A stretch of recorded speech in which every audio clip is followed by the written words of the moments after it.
Om Shanti. This evening we're taking up the subject of unlimited renunciation, and I'm sure that all of you must have read recently or perhaps some time ago the series of Murlis on renunciation. Am I right? Did everyone read those? Yes? I think ultimately the song that we just heard said everything, and that is that the only thing in my heart is Baba. I think that is really the essence of unlimited renunciation, but still we should go a little bit into the details. In the Murlis, Baba has often mentioned the contrast between limited and unlimited renunciation, where he says that the sannyasis have limited renunciation because they give up their hearth and home, but they don't give up the world, whereas we give up the world. And so how does that play out in reality? For many of us, we give up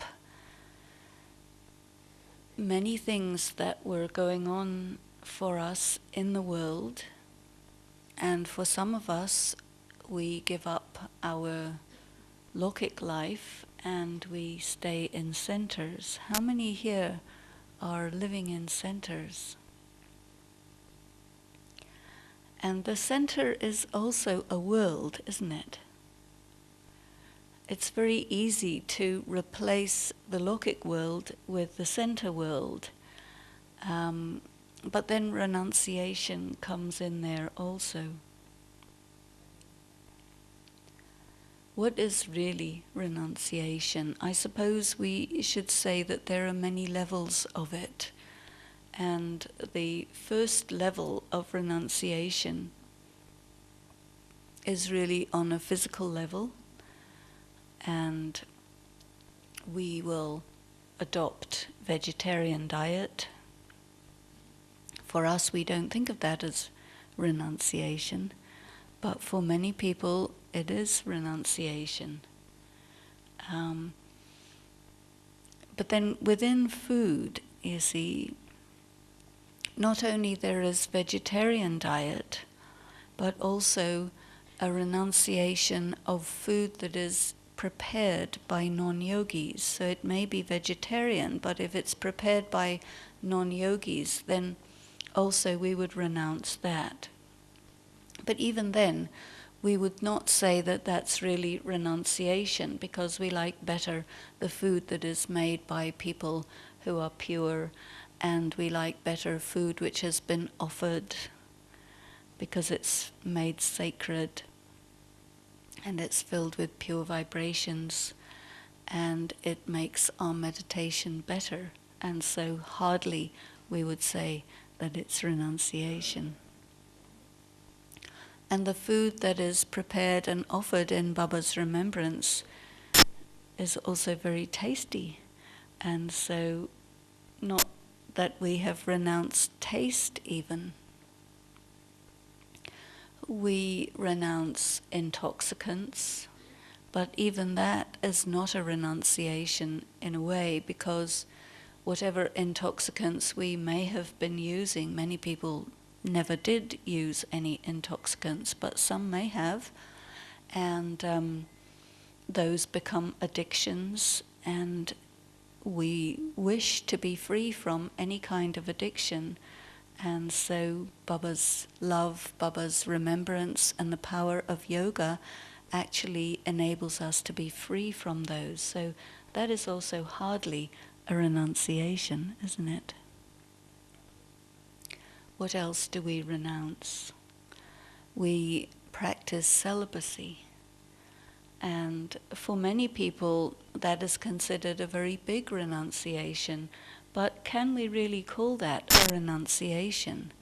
Because those involvements create so much problems for many people that to live a pure and celibate life, to have a brotherly and sisterly relationship is so much more pleasant, so much easier, so much freer from all of the ups and downs that the usual worldly relationships contain, that again we would say, well, hardly is this a renunciation. Do you agree?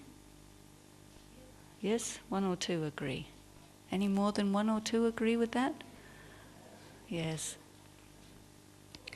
So the things that perhaps worldly people looking at us would say, yeah, that may be a renunciation, still for us we would say, no, it is not a renunciation, it's freedom, it's pleasure, it's an easy life for us to live our spiritual principles, because we do it from our heart. I can't remember the other things that we renounce. Sleep. Yes, sleep. Well, is there anything more pleasant than Amrit Vela? When you wake up early in the morning and you come to Baba's room and you enjoy filling yourself with power, with light, with love, and you're not sleepy. Yeah, there isn't anything more pleasurable than that. And then the rest of the day is very pleasant because you have been filled. And whenever you miss Amrit Vela, or maybe you're sitting there, but you're missing it anyway, then you feel deprived, yes?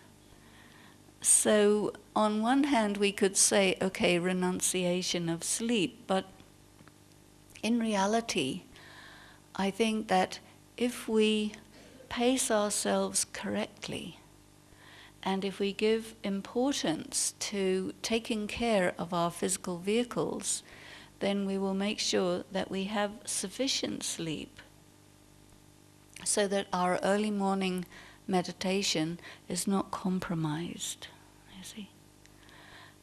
So the night before becomes an important element, perhaps, of renunciation rather than the renunciation of sleeping in the morning.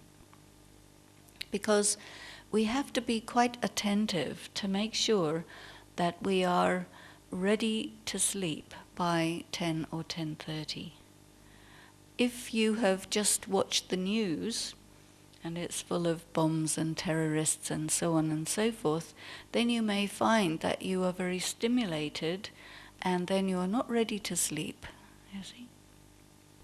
And so in that way, one of the things that we renounce is television and films and all of those things, because they do stimulate the mind and the body, and then it becomes difficult to sleep at the right time. And this is the thing that eats into our early morning Amrit Vela meditation. So the night before sleeping, you could say it's renunciation of laziness, but if we truly give ourselves half an hour of introspection, of meditation, of chart checking before sleeping, it's very, very good for our next morning's meditation. And perhaps we could say there is a little bit of renunciation there, because it's easy to find other things to do instead of that. So here, the kind of renunciation we're talking about is really something like giving up being inattentive, or giving up, not paying attention to the preparation that's necessary for having a good meditation. Many of you may not know this, but Dadi Prakashmani always goes to Baba's room at 10 p.m. and she sits for half an hour, you see, and just has a very sweet, gentle meditation, lets go of the whole day, whatever other things that have been going on, just places everything in front of Baba, and then there is very good rest. And then in the morning, it's very easy to have good Amrit Vela, you see. And in fact, for our Brahman life, renunciate life perhaps, but for our Brahman life to be really good, if we are absolutely regular with the Amrit Vela, everything happens, you know.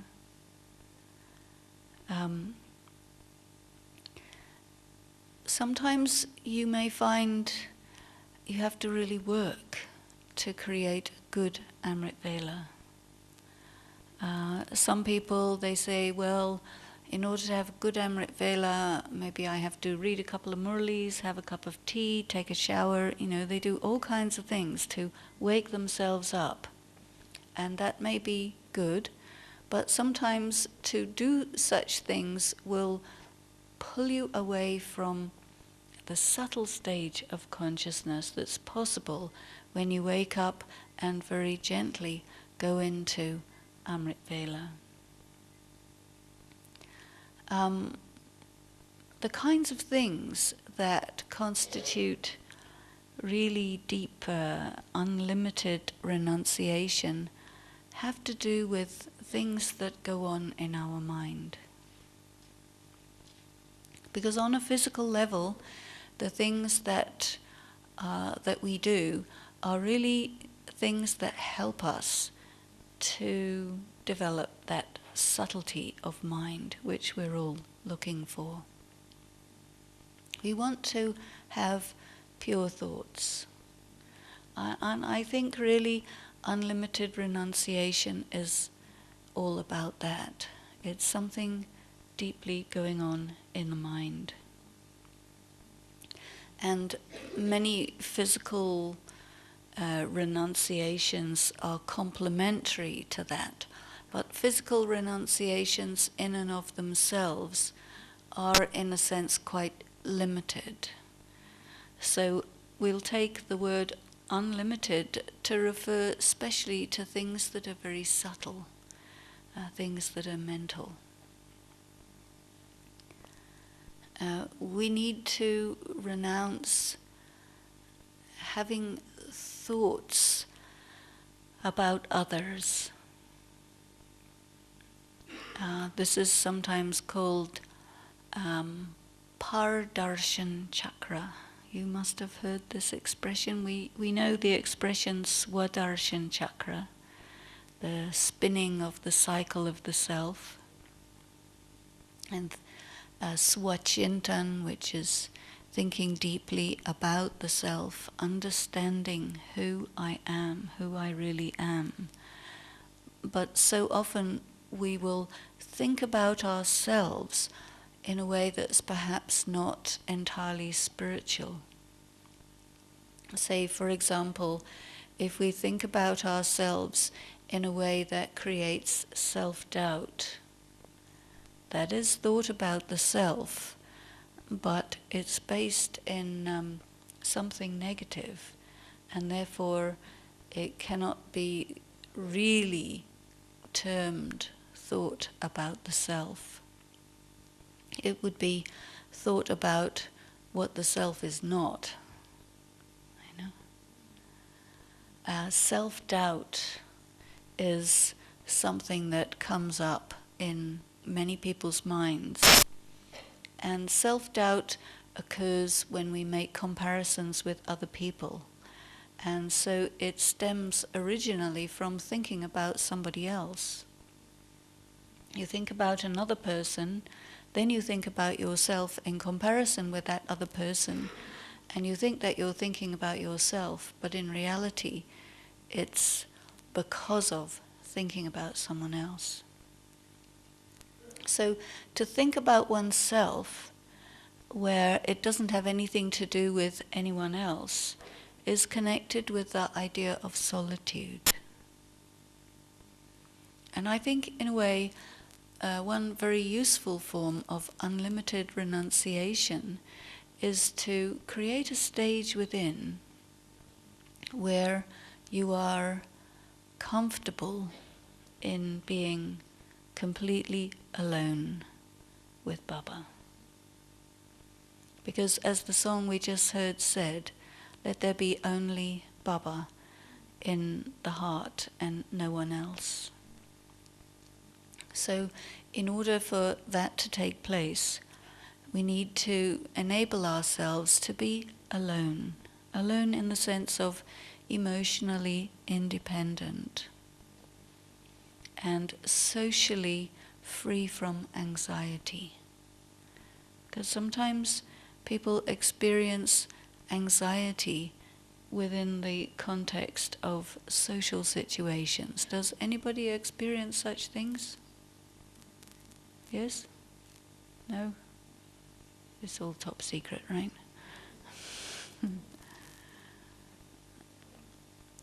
But sometimes when you go inside yourself and think about yourself deeply, when you're completely alone by yourself, are you happy? Are you really happy to be you? You know? Because if you can reach that stage of knowing yourself so clearly and recognizing yourself in such a beautiful way that you feel, yes, the very, very best thing there is that I am me. It's a very, very nice realization when you have that. Sometimes it takes a while to reach that stage, and often it is because either we compare ourselves with someone else unfavorably, or we have an idea about what we think we're supposed to be, and then we don't fit with that idea. Do you sometimes experience something like that? When that happens, then we can easily get into a stage of self-doubt. So I think one of the important things to renounce is when our mind wanders off into those kinds of thoughts. You see? In order to find out who I really am, actually takes many, many years. You see? So in that case, one form of renunciation that we do need to have is renouncing the idea that all of this, what we are trying to accomplish in Raj Yoga, happens, in a split second. Yes, Baba speaks about Jivan Mukti in a second, but to get to that second takes a little while. It's just one of those things. So whenever you find yourself thinking, and in a way you need to have a lot of alone time so that you really know what you're thinking. And this is another reason why the Amrit Vela is so important, because in Amrit Vela, whatever is the sort of negative residual thoughts that are capable of interfering with your progress, they will come up during Amrit Vela. Have you noticed that? Yeah?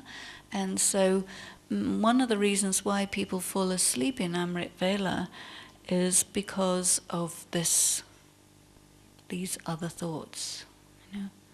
And sometimes it's even said that these kinds of negative thoughts that try to come up, or this kind of laziness that takes place, because as soon as Amrit Vela is over, you perk up, you see. Have you noticed that? And right before, you're fine. and during, and then... So sometimes it's been considered that this is a karmic account that's getting settled. And so one has to find different ways to resist it. So it's not useful to force the mind, but it is important to quite strongly direct the mind. And so there's some distinction between strongly directing the mind and forcing the mind. Because when you force the mind, then it throws you back into body consciousness, so that doesn't work. And when you strongly direct the mind, I always use the term noticing. Notice what's going on. Notice when you're not thinking about what you think you are supposed to be thinking about or want to think about. It's good to give yourself something very specific to think about during Amrit Vela, and then you can see when you deviate from that.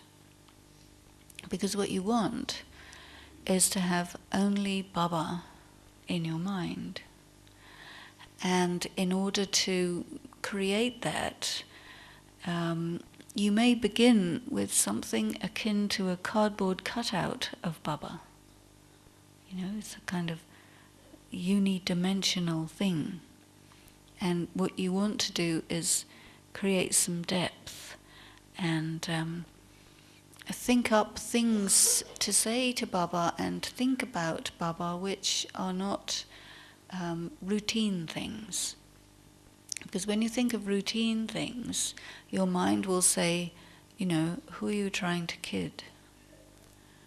What's going on here? Why are you doing this? You might as well be repeating prayers, And we have now renounced the practices of bhakti, and we've come into Gyan, which is a kind of an exploration of ways to bring God into our minds and into our hearts in such a way that it stays, that it's alive, that it's three-dimensional, that it's meaningful, you see?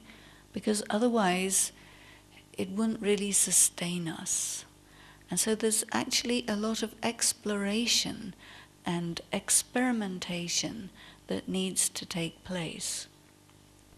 And so another form of renunciation is renunciation of getting impatient with ourselves, you see. We may spend an entire Amrit Vela getting ready to do Amrit Vela. And that's not so bad. It's not necessarily a bad thing. Because each thing that we do, which is for this purpose, even if at the time it doesn't seem that we have got very far, it's nevertheless a very important aspect of spiritual effort, and it is a part of our accumulation. And so even if you spend an entire Amrit Vela trying to adjust your mind so that it is stable, steady, and focused, and that it can take off and become very still, very silent, and still you don't fall into sleep, you see. So for that we have to be very pure and very subtle. And for that we have to take out impurities. And how do we take out impurities? We take them out by doing this, by sitting in front of Baba, especially in Amrit Vela,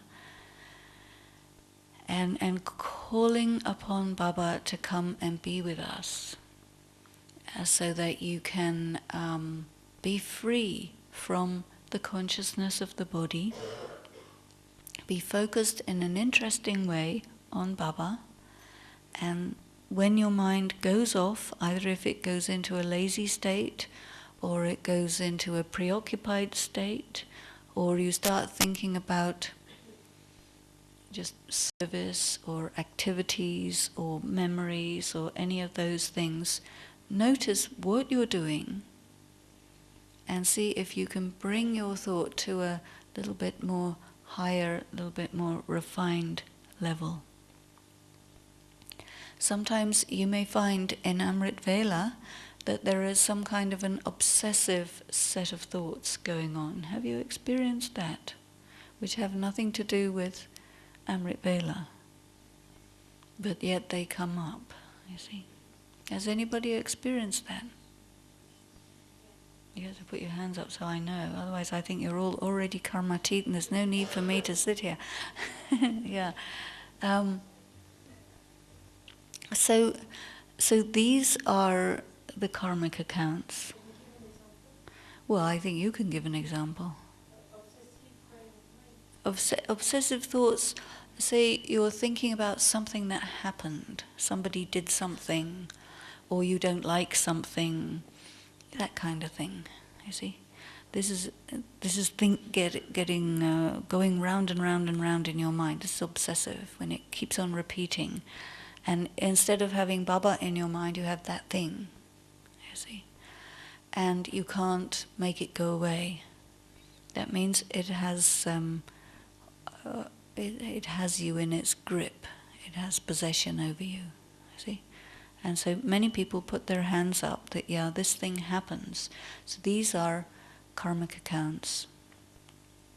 And one of the ways in which we can also consider karmic accounts is that they are sort of expressions of our false ego. Because false ego is another word for body consciousness. And what we're trying to do in unlimited renunciation is remain soul conscious. So body consciousness is indicated when we have some kind of strong emotion about something. Either we really like it or we really don't like it. You know, we get pulled by something emotionally. That's actually body conscious. There is intoxication, spiritual intoxication, which is said to be the only intoxication that is not harmful, but I would distinguish that from an emotion. I would call it very different than an emotion. And the extraordinary experience that happens in spiritual intoxication is a kind of a gift, a godly gift. It's relatively rare, peak experience of meditation, and it's really beyond emotion. It's very, very subtle, and it comes as a result of serious meditative work to bring yourself into a very deep, involved focus with Baba in relationship, in mental communion, and that's very, very good quality work. This kind of thing happens when you frequently meditate over quite a long period of time, I see. And Baba talks a lot about balance. So in order for us to frequently meditate over a long period of time, we have to pay a lot of attention on it. Sometimes it has been said that if we meditate very frequently during the day, and with a very good evening meditation, a very good nighttime meditation, then the morning meditation will be very good, because you're really bringing yourself strongly into meditation and you're giving that a very high priority. But what happens to upset the balance is there are many duties that you have, many service projects that you want to accomplish, and very often people will substitute the practice of meditation with service activities.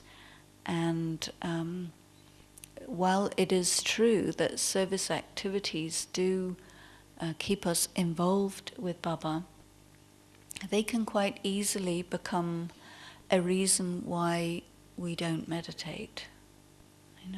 And some of you may have experienced that. And we even do find that if our meditation is down, our meditation level is down, then our service activities require a lot more effort and a lot more time. Have you experienced that? And so one of the things that Dadi Janki very often mentions is that she will give 95% attention on the self and 5% attention on service, you see. Because service is a very tangible thing. And when we do service, we get the natural reward of happiness, feeling connected, and so on. But in comparison with real tapasya, of really focusing strongly on meditation, it's secondary, you see. So what I'm wanting to focus on in this session here is to really accumulate and increase the time that's spent in meditation, so that you do indeed finish the karmic accounts, because karmic accounts are in our way, and we have to be strong enough to move them out of the way with the power of yoga, because as you know, karmic accounts during the confluence age are to be settled, and karmic accounts get settled through yoga or through physical illness, or in the end through the Dharmaraj punishment and all that, you see. So there are many things that try to prevent us from actually finishing off our karmic accounts, and these sort of slow down our spiritual progress. And so what I feel is that the idea of unlimited renunciation has to do with just pinpointing, as far as we can, pinpointing where our karmic accounts are taking us away from our spiritual practice or our meditation practice. That means to say that we will think about other things during times of meditation, and that is like a karmic account asserting itself and not allowing you to meditate.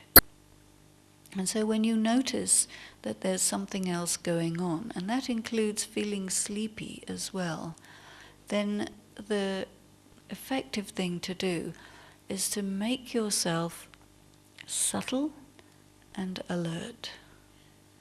And that's not so easy, because when you make yourself subtle, then it'll push you into sleep. And if you make yourself alert, it'll push you away from being subtle. And so you have to find this very delicate place where you are both alert and subtle. And I think that the best way to achieve this, especially during the Amrit Vela, is to have a very good attention on what you do before you go to sleep, you see. One thing I have found for myself is it's probably a good idea to finish all kind of work by 9 o'clock. Because if you go further, then it actually puts certain pressure on your mind, which then reduces the quality of your meditation in the morning.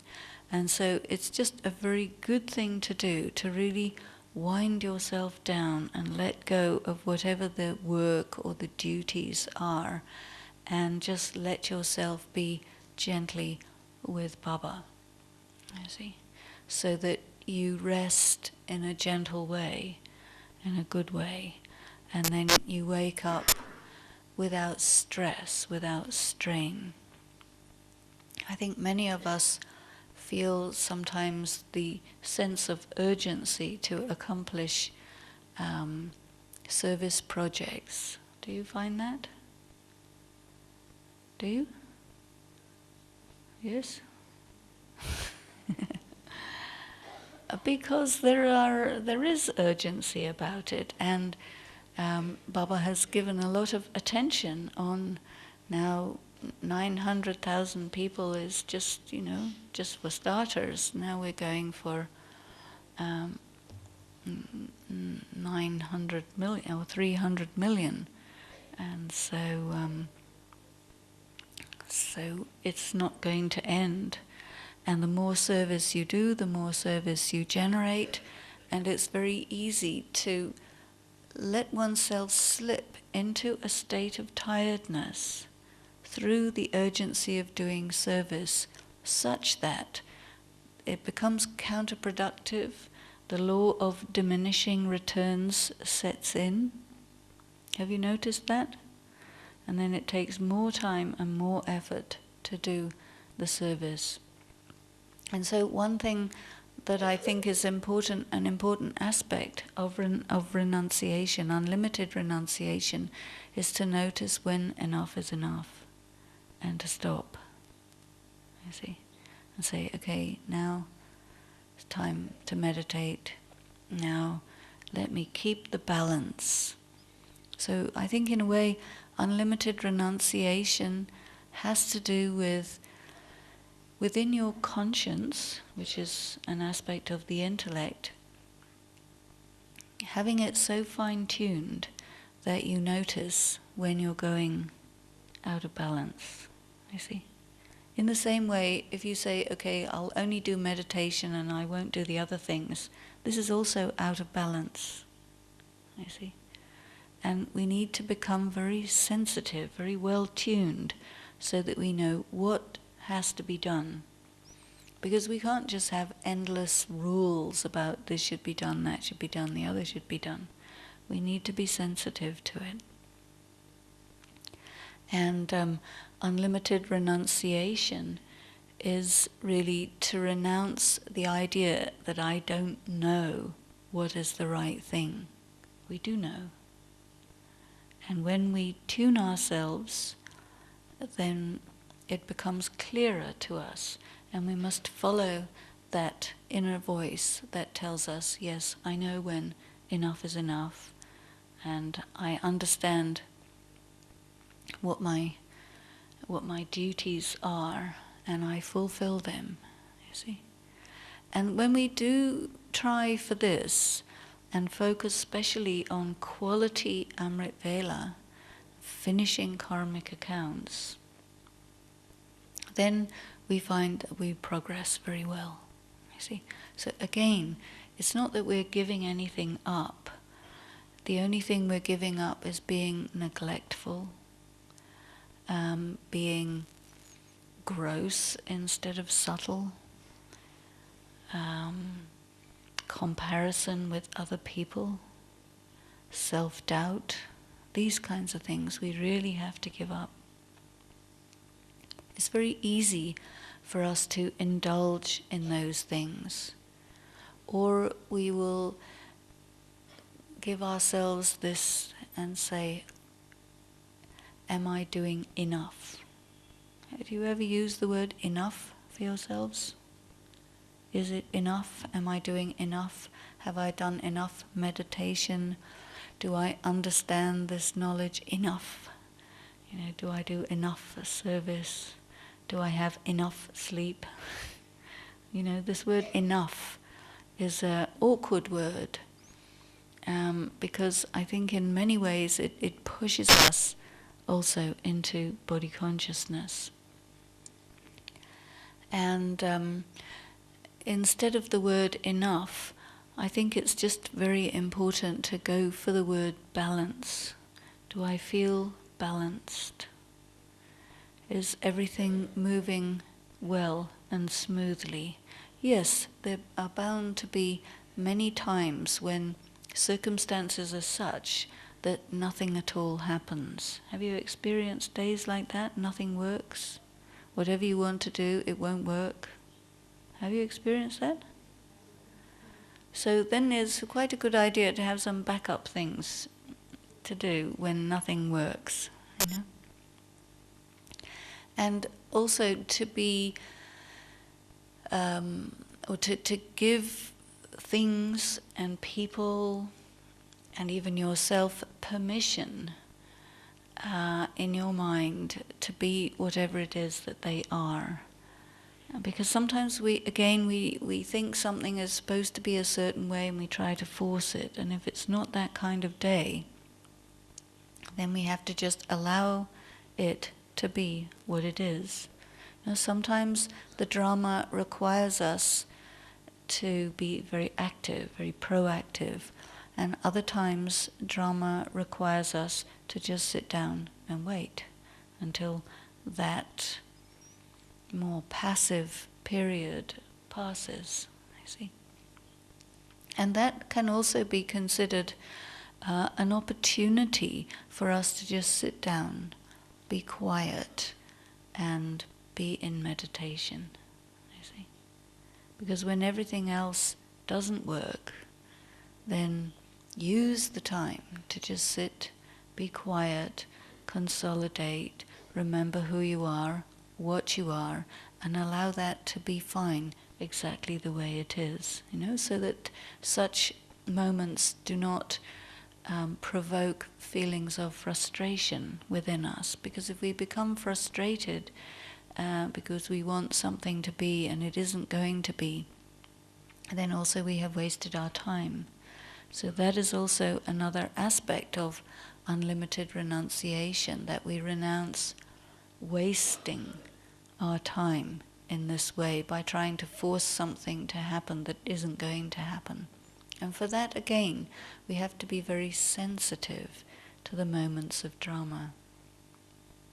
You may have a plan, you may have an expectation, something happens, it can't be what you wanted. And so we have to always be willing and flexible to work with whatever is going on around us. I think another important area of unlimited renunciation has to do with expectations. We have certain expectations of ourselves, and then sometimes we will project those expectations onto other people. Suppose we say, okay, I'm living in a center and this is how a centerwasi is supposed to be, and then all the other centerwasis, you want them to be that way. I see. Do you experience that? And then they're not. And then you get irritated with them.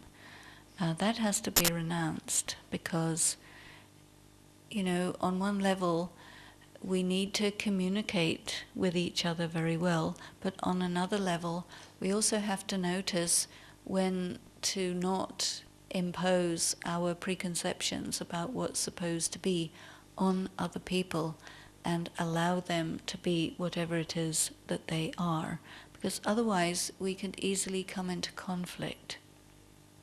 We may say, well, I'm inspiring this person to do the right thing, and they may feel that you're irritating them and preventing them from practicing the way they understand. Because in reality, Gyan is understood and interpreted by all of us slightly differently. We have different priorities. We have received slightly different training from different seniors, where the emphasis is maybe on one side or maybe on another side. And it's very easy to feel, especially in the early years of Gyan, that there's just only one way to do this. And in fact, there are many, many ways to do this, just as there are many, many ways to love Baba. Each one loves Baba in their own way. Each one takes Baba into their heart in their own way.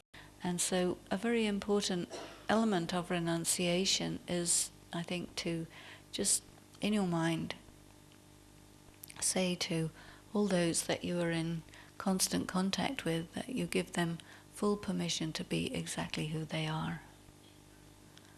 And then you won't think about what they're doing or not doing, you know.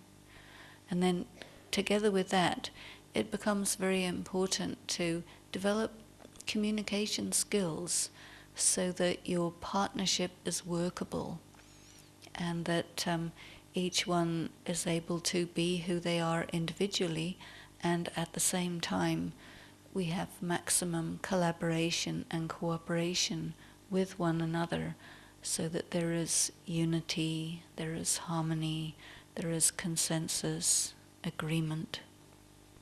And for that, very often we need to have a renunciation of our ideas, our preconceptions. And a lot of that has to do with taste.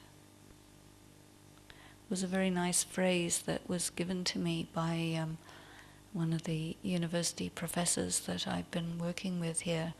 And she said that when it's a matter of principle, be firm. And when it's a matter of taste, be pliable, flexible. And that is actually, I find, quite a useful yardstick to apply. Because matters of principle are ethical matters, and matters of taste can be cultural. And if we are flexible about matters of taste, nothing bad will happen, you know. If something is, to your way of thinking, ugly, it's not the end of the world. But if something is dishonest, then it's more important to take care of, you know. And you also find that different people have different criteria about what's correct procedure, even in terms of ethics and morality. There are plenty of variations which are affected by cultural considerations.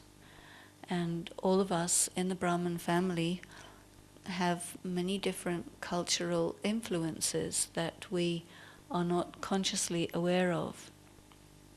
And they color how we think about things and how we do things. And sometimes they can become the reason why people come into conflict with each other. And so when you apply this little yardstick of being pliable in matters of taste, it actually results in greater unity and greater harmony, you know. Because ultimately, what difference does it make really if you have 10 people on stage or 3 people? And sometimes that's a big matter of contention, you know. And yes, it's important for things not to go on too long and so on and so forth, but it's just very important to know how and where to be flexible. We have a lot of opinions which are taste-based, and sometimes taste becomes so important that we consider it to be an ethical question. But actually, if you become ready to let go of those taste-based differences, you find that it does bring consensus and ease a lot more efficiently and effectively. So renunciation of your taste is actually quite an important unlimited renunciation to do. And you may say, but I have good taste, and you want me to accept bad taste. But yes, do it anyway. The Golden Age will be very good.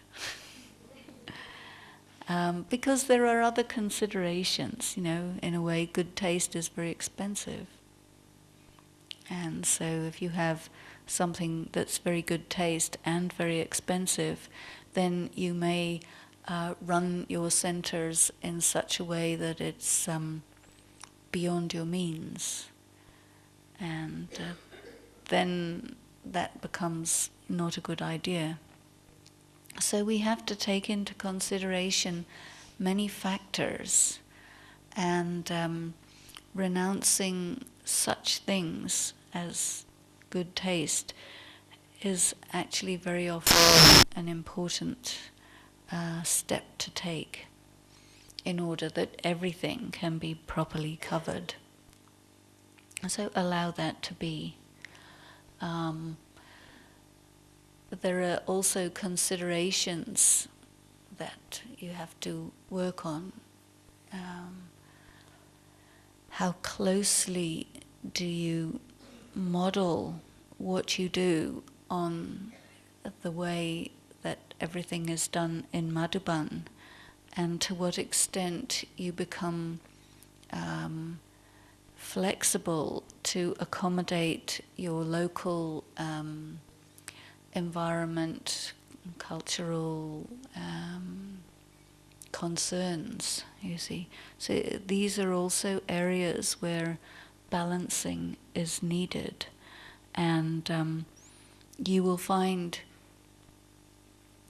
sometimes a lot of renunciation is required when several BKs have to reach consensus.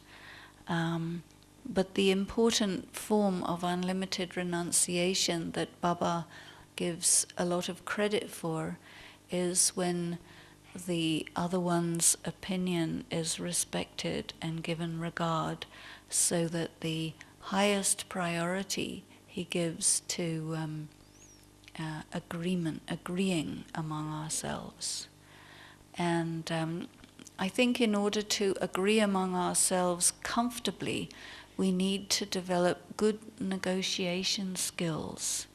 And together with that, also be ready to let go of your idea, because if you have a good idea, then you know it's a good idea, but it may not be the right time.